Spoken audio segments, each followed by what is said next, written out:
పహల్గాం ఉగ్రదాడిలో మృతి చెందిన వారికి విశాఖలో ఘన నివాళి అర్పించారు. సాగర తీరంలో విశాఖ ప్రజలు కాగడాలు, కొవ్వొత్తులతో నిరసన ర్యాలీ చేపట్టారు. పర్యాటకులపై ఉగ్రవాదులు దాడి చేసి 28 మందిని హతమార్చడాన్ని తీవ్రంగా ఖండిస్తున్నామని విశాఖ ప్రజలు చెప్పారు. 3 రోజుల పాటు సంతాప దినాలుగా పాటిస్తున్నట్టు విశాఖ ప్రజలు తెలుపుతున్నారు.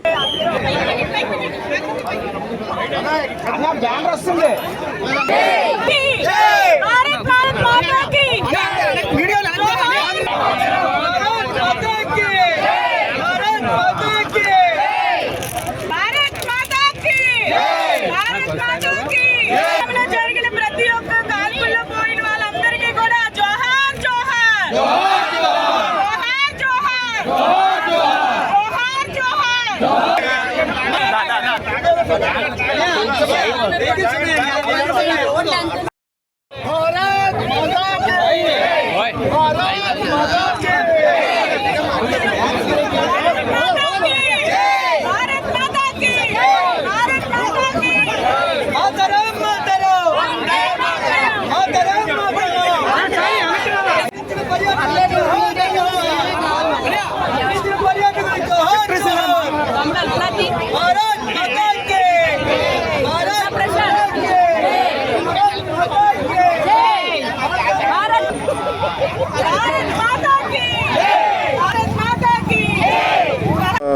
పేలవమైన ఆర్గ్యుమెంట్.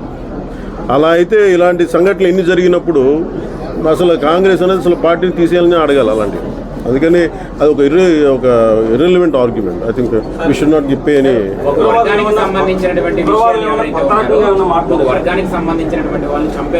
మీరు ఫస్ట్ మీరు కూడా ఇది మార్చుకోండి. ఒక వర్గం అంటే ఎవరు? మీరు అదే మాట్లాడండి. ఫస్ట్ మీరు కరెక్ట్ చేసుకోండి. When Hindus are targeted speak it loud. లేదు మీరు కరెక్ట్ చేసుకోకపోతే ఎట్లాగా? మీరు ఫస్ట్ నేను అనేది ఏంటంటే ఇట్ ఈస్ నాట్. మీరు ఒక ఫ్యాక్ట్ మీరు ఫస్ట్ అందరికి స్పష్టత తెచ్చుకుందాం. Hindus are being targeted and killed in Kashmir. Let us speak about it. అంతే.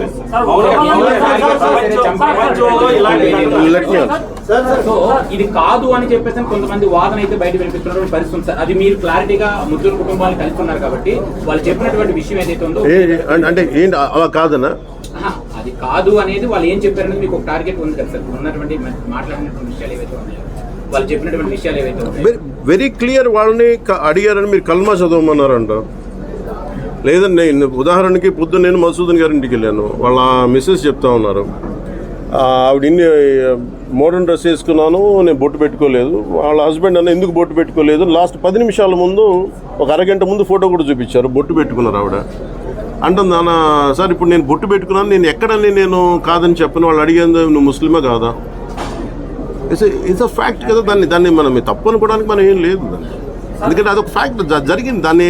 అంతేగాని దీన్ని వైట్ వాషింగ్ చేయకండి. ఇంకది హిందూ టూరిస్టులు కాశ్మీర్లో రాకూడదు అనేటువంటి ఒక అంశంతో కాల్పులు జరిగాయి. ఏమంటారు హిందూ టూరిస్టులు? అది వాళ్ళ ఉద్దేశాలు ఏంటో అది గవర్నమెంట్ అట్లా ఎవరు అనుకున్నా కానీ కాదు. కానీ వాళ్ళెవ్వరు కూడా బేసిక్గా they have targeted Hindus. That is very evident and that's very clear. ఇది మనం యాక్సెప్ట్ చేద్దాం. ఇంకా మనం అందరం సున్నితంగా మాట్లాడటాలు, లేదంటే లోపాయికారిగా మాట్లాడటాలు, లేదంటే చుట్టూ తిప్పి మాట్లాడద్దు. It is very targeted killing of Hindus like previous Kashmiri pundits.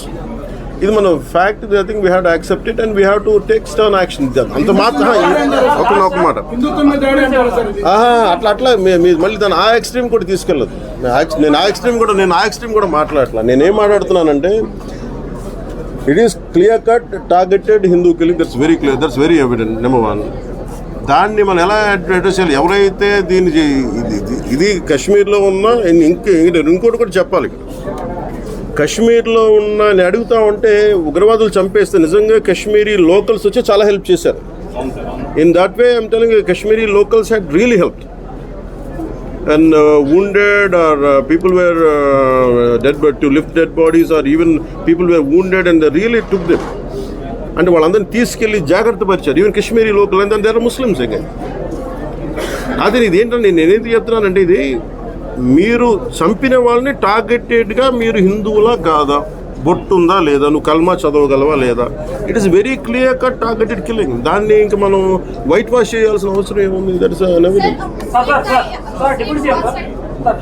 ఏ స్థాయి వ్యక్తులు, దేశాలు కావచ్చు, పాకిస్తాన్ లాంటి దేశం కావచ్చు, ఎవరున్నా కానీ చాలా ఖచ్చితమైన చర్యలు ఉంటాయనేది ప్రధానమంత్రి గారు మనందరికీ మధ్యాహ్నం కూడా తెలియజేశారు. ఇది ఇలాంటి సమయంలో ఇర్రెస్పెక్ట్ ఆఫ్ పొలిటికల్ పార్టీస్, మొన్నటికి మొన్న వక్ఫ్ ల్యాండ్ సమయంలో కూడా విభేదించిన వ్యక్తులు కూడా ఈ రోజున ఉగ్రవాదం సమస్య వచ్చేటప్పటికి అందరూ ఏకతాటిపై నిలబడ్డారు. ఇది ఖచ్చితంగా అందరూ అంటున్నది ఒకటే మాట, ఇది మీరు హిందువులా కాదా అని చెప్పి టార్గెట్ చేసి మరి చంపారు. It's targeted Hindu killing. ఇది there is no second thought about it.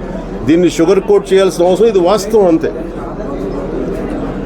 ఈ వాస్తవాన్ని అందరం గ్రహించి, అలాగే ఎవరన్నా సరే మనకి దేశంలో అంతర్గత సమస్యలు ఏమో మొదలవుతాయి, అట్లాగేమి జరగవు. ఇవన్నీ మీరు వెరీ క్లియర్.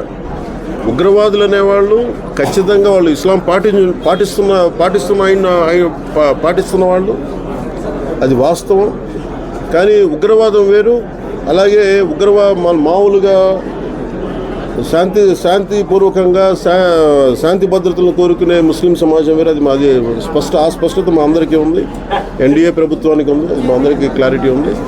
కానీ ఉగ్రవాదులు మన కశ్మీర్లో చేసిన మటుకు హిందువుల్ని గతంలో కశ్మీరీ పండిట్స్ని 3 లక్షల మంది కశ్మీరీ పండిట్స్ని ఎలా టార్గెట్ చేసి కొన్ని శతాబ్దాలుగా అక్కడే పుట్టి పెరిగి సాటి ముస్లింలతోటి పుట్టి పెరిగి అలాగే ఉంటారు. అక్కడ మీరు వెళ్ళి చూస్తే కశ్మీరీ పండిట్కిను కశ్మీరీ ముస్లింకి తేడా ఉండదు, అందరూ ఒకటే జీన్ కాదు, ఇద్దరు మతాలు వేరంతే.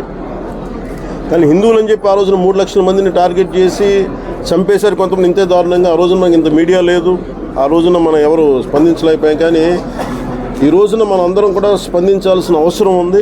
దీన్ని అందాక మాట్లాడుతున్న మీరు ఇలాంటి సమయంలో చాలామంది ఉగ్రవాదుల గురించి నేను ఎందుకు 3 రోజులు నేను పార్టీ నాయకులందరికీ కూడా మా ఎమ్మెల్యేస్ అందరికీ కూడా ఎందుకు మీరు హాఫ్ మ్యాచ్ ఎందుకు చేయమన్నానంటే, ఇది రిపీటెడ్ గొడవ.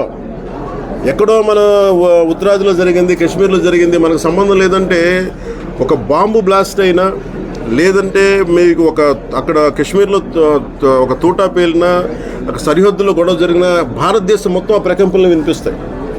ఈ రోజున అక్కడ చంపితే ఒక 26-30 మంది చంపారు, మనకు సంబంధం లేదనుకోవడానికి లేదు. ఈ రోజున చంద్రమౌళి గారు వైజాగ్లో చనిపోయారు. ఆయన భార్య ముందే చంపేశారు. అలాగే ఇప్పుడు చూస్తే మధుసూదన్ గారి మొత్తం భార్య, బిడ్డలు, 2 ఆడబిడ్డ, మగబిడ్డ, 3 ముందు చంపేశారు. సో దీనికి అక్కడ జరిగింది, ఇక్కడ మనకు స్పందన లేదు, ఇది మనకు సంబంధం లేదు అనుకుంటే ఇది మనకు సంబంధం. దాని ఉద్దేశంతో నేను 3 రోజులు ఇది హాఫ్ మ్యాచ్ చేయమని చెప్పాను. సగం జెండాని మీరు చేసి ఇది మన సంతాపం తెలియాల్సిన అవసరం. ఆ రోజున నేను ఈ ప్రతిపాదన నేను నాయకులకు చెప్పినప్పుడు ఆ రోజున మన ఆంధ్ర రాష్ట్రం ఉన్నారన్న వ్యక్తులు కూడా నాకు తెలియదు. కానీ ఈరోజు ఒక్కొక్క ప్రత్యక్షంగా నేను వాళ్ళు చెప్తుంది ఏంటంటే నిజంగా కడుపు తరుక్కుపోయాయి, చాలా చాలా బాధేస్తుంది. అందుకని ఇది అలాగే సోషల్ మీడియాలో కూడా మేడం అనిత గారికి కూడా చెప్తున్నాను. నా రిక్వెస్ట్ కూడా ఏంటంటే ఎనీ యాంటీ నేషనల్ స్థానికంగా ఉన్న సోషల్ మీడియాలో కూడా ఎవరన్నా సరే ఇష్టారాజ్యంగా మాట్లాడినా, భారతదేశ సార్వభౌమత్వానికి కానీ, భారతదేశ సమగ్రతకు కానీ, భారతదేశానికి సంబంధించిన అంతర్గత విషయాల మీద పిచ్చి పిచ్చి కామెంట్లు చేసిన, సోషల్ మీడియా కామెంట్లు చేసిన చాలా స్టర్న్ యాక్షన్ తీసుకోవాలని హోంమంత్రి గారిని, అనిత గారికి నేను తెలియజేసుకుంటాను. నా పరిధిలో లేదు కాబట్టి ఆవిడ పరిధిలో ఉంది కాబట్టి ఖచ్చితంగా మీరు సోషల్ మీడియాలో any anti Indian rhetoric, anti Bharat rhetoric కనుక ఉండుంటే మీరు వెంటనే చాలా తీవ్రమైన మీరు సెక్షన్లతోటి కేసులు మీరు నమోదు చేశారు. ఎందుకంటే మీరు ఇలాంటి సమయంలో పిచ్చి పిచ్చి ఆర్గ్యుమెంట్స్ కానీ, పిచ్చి వాదనలకు కానీ ఇవన్నీ దారి తీయకుండా ఉండాలంటే ఖచ్చితంగా కొంత సోషల్ మీడియాని ఇలాంటి కట్టడి చేయాల్సిన అవసరం ఉంది. అది మేడం సిస్టర్ అనిత గారిని కూడా నేను కోరుకుంటా ఉన్నాను. ఇది మీడియా వారికి కూడా నేను సోదరులకు కూడా మిమ్మల్ని అందరూ కోరుకునేది కూడా చాలా చాలా పెయిన్ఫుల్. అంటే కొన్నిసార్లు ఇంక ఫ్యాక్ట్స్ మాట్లాడుకుందాం. ఉగ్రవాదం అనేది ఇది ఒక part and parcel of life. అందుకనే ఇందాక కూడా ఇంగ్లీష్ మీడియం వాళ్ళు అడుగుతూ ఉంటే ఎందుకు ఇలా ఉన్నాయి, ఎందుకు మాట్లాడడానికన్నా అందరూ భయపడతాం. అంటే ఉగ్రవాదులు మనల్ని టార్గెట్ చేస్తారు ఈ మాట మాట్లాడితే. ముందు నేను హాఫ్ మ్యాచ్ చేయమనగానే మనకి ఒకళ్ళిద్దరు ఎందుకు ఇవన్నీ మన సంబంధం లేదు కదా అని చెప్పాను. ఇది వన్స్ నేను ఒక పార్టీ పెట్టినప్పుడు and respecting Indian constitution, I think it is our responsible no matter where it happens. ఎక్కడ జరిగినా కానీ స్పందించాల్సిన అవసరం ఉంది.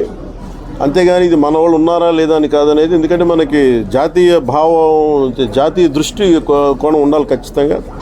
ఉగ్రవాదానికి జాతీయ ధర్మాన్ని భేదం ఉంటుందా?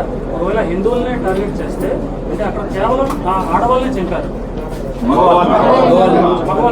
మగవాళ్ళనే చంపారు, ఆడవాళ్ళు కూడా వాళ్ళు.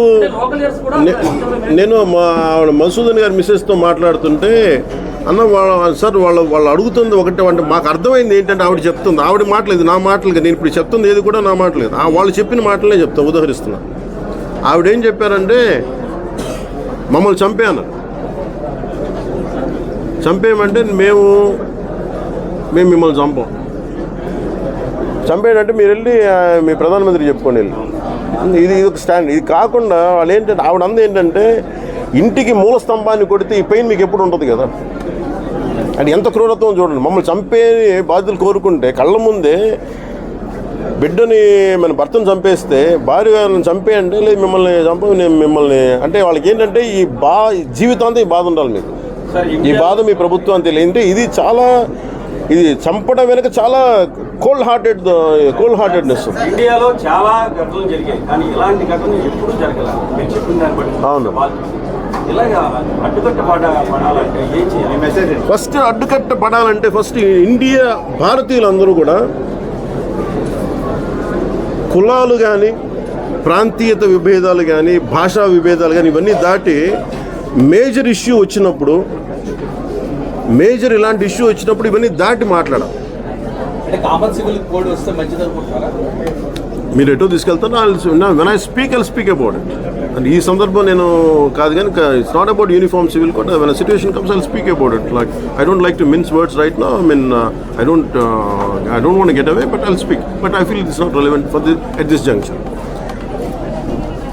నేను కోరుకుంటుంది నా అప్పీల్ కూడా ఏంటంటే ఇక్కడ జాతీయ సమగ్రత, జాతీయ మన పరిరక్షణ దగ్గరికి వచ్చేటప్పటికి మటుకు ఒక అందరికీ కూడా అన్కాంప్రమైజింగ్ కమిట్మెంట్ అయితే ఉండాలి. ఇర్రెస్పెక్టివ్ మీరు ముస్లిం అవ్వండి, హిందూ అవ్వండి, క్రిస్టియన్ అవ్వండి, సిక్ అవ్వండి, Jain, no matter who ever, మీరు తమిళ్ అవ్వండి, తెలుగు అవ్వండి, కన్నడ, ఏ భాష అయినా కావచ్చు. కానీ when it comes to Indian sovereignty, Indian integrity, I think we should speak in one voice. That's what I come in. రోజులు అవుతాయి కానీ పోయిన నష్టం, పోయిన ప్రాణాలు తిరిగి రావు. కానీ భవిష్యత్తులో ఇలాంటి దాడులు జరగకుండా, అలాగే ఇలాంటి సంఘటనలు పునరావృతం కాకుండా మటుకు కేంద్ర ప్రభుత్వం చాలా బలమైన చర్యలు తీసుకుంటుందని నేను గాఢంగా విశ్వసిస్తున్నాను. ఎందుకంటే ఇది మీరు స్టేట్ కంట్రోల్లోకి వెళ్ళినంత కాలం కాశ్మీర్లో ఇలాంటి సంఘటనలు జరగలేదు. స్టేట్ కంట్రోల్ ఎలక్షన్ జరగగానే అడుగుతుంటే ఎందుకు ఆ పర్టికులర్ ఏరియాలో ఎవరు లేరంటే అది స్టేట్ కంట్రోల్ కింద వస్తున్నది వాళ్ళు చెప్పారని, లోకల్స్ చెప్పారని చెప్పి బాధితులు చెప్తా ఉన్నారు, బాధితుల కుటుంబాలు. సో ఇవన్నీ ప్రత్యేకంగా వాళ్ళు చెప్పిన మాట చెప్తున్నారు. ఇది కొంచెం క్రాస్ చెక్ చేసుకోండి మీరు కూడా. కానీ చాలా చాలా చాలా బాధ అనిపించింది అది. ఎందుకంటే కొన్నిసార్లు ఇంకా ఇది దేశ సమగ్రతకు సంబంధించిన విషయం, ఇది దేశ భవిష్యత్తుకు సంబంధించిన విషయం. అందుకని ఇంక కూర్చోబెట్టి very targeted Hindus were killed in Kashmir. It's quite painful. చాలా I think somewhere it has to we have to put an end to this in the most constructive way. అలాగే పాకిస్తాన్ పైన ఈ 5 అంశాల మీద తీసుకున్న చర్యలు ఖచ్చితంగా చాలా అవసరం ఇలాంటి సమయంలో. ఎందుకంటే చాలామంది సెక్యులర్ వాదులు కూడా ఇలాంటి సమయంలో చాలా ఎక్కువ పెద్ద మనసుతో మాట్లాడుతూ ఉంటారు. బోర్డర్లెస్ కంట్రీస్ ఉండాలి, లేదంటే బోర్డర్ ఫ్రీ ఉండాలి అంటే మీరు ఒకటే ఆలోచించకుండా ముందు మీ ఇళ్ళని తాళాలు లేకుండా మీ నేబర్స్కి కూడా నమ్మకంతో మీరు వదిలేసేయండి ఫస్ట్ మీ ఇళ్ళని. ఇలా ప్రతిపాదన చేసేవాళ్ళు. ఖచ్చితంగా బోర్డర్స్ ఉండాలి, ఖచ్చితంగా బోర్డర్ సెక్యూరిటీ ఉండాలి. అంతేగాని కూర్చోబెట్టి సెక్యులరిజం, సూడో సెక్యులరిజం ముసుగులు ఇలాంటి పిచ్చివాదనలు చేయకండి దయచేసి. That is one request. భారత నిఘా వైఫల్యం, భద్రతా వైఫల్యం కారణంగా ప్రధాని మోదీ, అమిత్ షా రాజీనామా ఇలా ఉండదండి. దీనికి war is always ongoing. గుర్తుపెట్టి కొంచెం స్కేల్ అప్ అవుద్ది, స్కేల్ డౌన్ అవుద్ది. కానీ వన్స్ ఒకసారి యుద్ధం మొదలు పెడితే అది ఎవరి చేతిలో ఉండదు. అందుకని we should not scale up. At the same time right answer should be given. Thank you.